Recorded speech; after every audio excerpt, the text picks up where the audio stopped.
हमारे यहाँ पाकिस्तान में डॉक्टरों ने कसाबों का काम शुरू कर दिया है। सर आप यकीन जाने, कोई भी पेशेंट जाता है इतनी लंबी चौड़ी दवाएं लिख कर देते हैं। वो क्यों? मेरे भी मेडिकल स्टोर है, मेरे रिश्तेदारों के मेडिकल स्टोर हैं। सर मैं भी इस गुनाह में बराबर का शरीक हूं। मैं आपको बता रहा हूं, मैं पहले अपनी तरफ लेता हूं कि मजबूर हैं मेडिकल स्टोर वाले भी। ये मैं आपको इस्लाम की बात बता रहा हूं। इस्लाम में कहा गया अगर कोई खराब हो रही है तो उसके खिलाफ जहाद करो। जहाद नहीं कर सकते हो तो उसकी मलामत करो। अगर मलामत नहीं कर सकते हो तो दिल में उसको बुरा भला कहो। अगर हम बैठे हुए हैं इस जुल्म के खिलाफ, अगर हम आवाज नहीं उठाएंगे, इन कासाबों के खिलाफ आवाज नहीं उठाएंगे तो रोजे क्या हमारी गैर मुस्लिमों की तो नहीं होगी, हम तो वैसे ही दोज़खी हैं। आप लोग की गर्दन पकड़ी जाएगी। सर ठीक है सर, मैं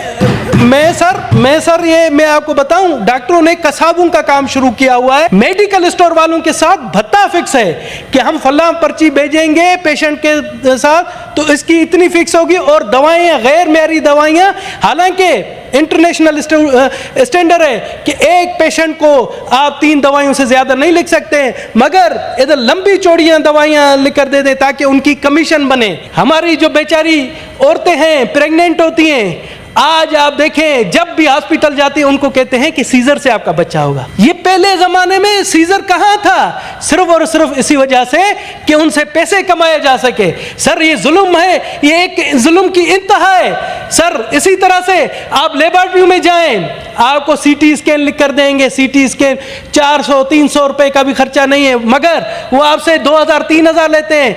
मेरे भी हैं जो रिश्तेदार, मुझे पता है, वो आधी कीमत उस डॉक्टर को देते हैं जिसने सीटी स्कैन लिखा हो या जिसने अल्ट्रासाउंड लिखा हो। मगर यहां पर किसी किस्म का कोई कानून नहीं है कि उन जैसे दरंदों को पकड़े। और सर आपको एक अहम मैं इंकशाफ कर रहा हूं, ये बैठे मिनिस्टर साहब, मैं आपको ऑन द फ्लोर और अपने भगवत गीता पर कसम खा कर कहता हूं कि कितने डॉक्टर्स हैं जिनको ये दवाई अद्वियात कंपनी वाले गैर मुल्की टूर देते हैं कि आप मरीजों को कसाब की तरह काटे, हम आपको घूमने के लिए टूर देंगे। ये FIA से पता कर ले कि कितने डॉक्टर्स वहां जाते हैं, मगर बोलने वाला कोई नहीं है। हम बैठे इस एयर कंडीशन माहौल में, पता नहीं क्या क्या कर हम पर नहीं भी। ये आप जाकर गरीबों से पूछें जो मजदूरी करके आते हैं, मगर उनके साथ सर इस तरह से जुल्म हो रहा है। इस जुल्म पर अगर हम खामोश रहें तो मैं समझता हूं ये हमारे लिए काबिल मुलामत है। सर इस पर कोई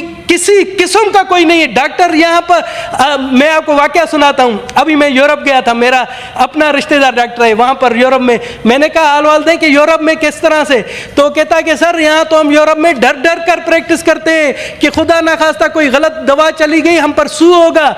पाकिस्तान जिंदाबाद, हमारे हाथों से अगर कोई मरता है भी कोई भी पूछने वाला नहीं है। सर ये हकीकत है, मैं आपको हकीकत बयान कर रहा हूं। आप जाएं देखिए कितने हमारे पेशेंट जलीलो ख्वार होते हैं सर, मगर कोई पूछने वाला नहीं है। हमारे अथॉरिटीज ऐसे आराम से सोई हुए हैं। जब भी हम कहते हैं कि जी सूबे का मसला है, वफाक का, ये भाई पाकिस्तान का मसला है, पाकिस्तानी अवाम का मसला है।